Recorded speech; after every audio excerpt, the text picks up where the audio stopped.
whole year, it was a lot for me mentally, as you guys know. So the fact that I got here and I'm in the position I am, my mind is as clear as it is a victory for me, I would say.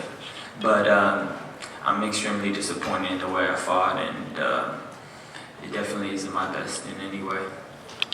But thank you guys, and I want to thank my fans and everybody that stuck by me even though we took an L today, and the people that came to watch me. A lot of love is out there for me, and I think people know my heart and know that I'll be back and better than ever. Brian? Yeah. Just sort of your take on the whole scene. I'm wondering if maybe, had that been a full arena, maybe fans chanting, would it have done something different? It kind of seemed a little quiet for what we were expecting. Yeah, I didn't really, wasn't a fan of that at all. It felt like a sparring match, and it felt like you could hear everybody, and it just didn't feel authentic to me. But, no excuses. It is what it is. Saquon Jones' boxing was, you were probably like less than 30 right hands the whole fight. Can you walk us through what the game plan was? Why did you not throw 30 right hands the whole fight?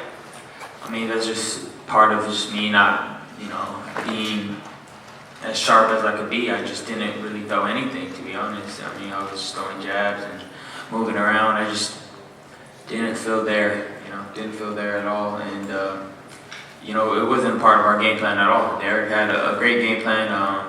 There was a lot of opportunities there, especially when Rolly's is going back. I just didn't let my hands go in any way, shape, or form. That was simple as that. Garcia, Brian, I just wanted to ask you, you just saw recently Tank Beaumont have a tough fight, and they had history. Obviously, you and Rolly have had some history to talk about the sparring, but do you think that any of that history played into today's outcome? No, I just think that Rolly's is much better than people give him credit for, and he has very strong hands, just solid in general, so you can't just, walk in there and think he's just going to get anything on him. He does hit hard, but I don't think the sparring played anything. I was just more of how this night played out. It just wasn't my night. Do you think you underestimated him at all?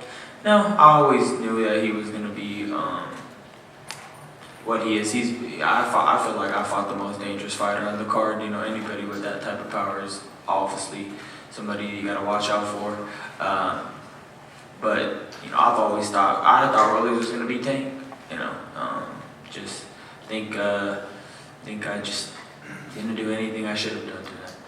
Rio, I think down front.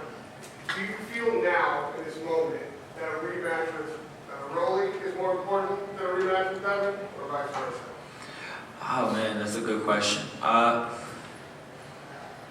Whatever the fans want. If they want me to, run the back of Rollies, let's do it. If they want me to go straight for Devin, let's do it. Styles make fights. I'm willing for any of them again. You're commended for the way you conducted yourself in the build-up to this fight, so the outcome's a bit ironic. What do you feel like you need to change? Is it in the ring, outside the ring, to build up to whatever the next fight is? Right. I think it's just both, combination of both. Throughout the camp, just couldn't get anything going. I felt for myself in training camp. Like I didn't feel like I had more conditioning or more energy or more sharp. I just feel like I couldn't.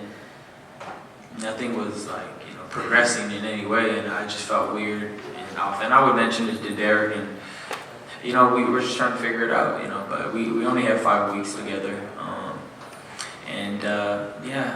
it's just one of those things where I was like, man, I don't know what's going on. I don't know why I can't get I guess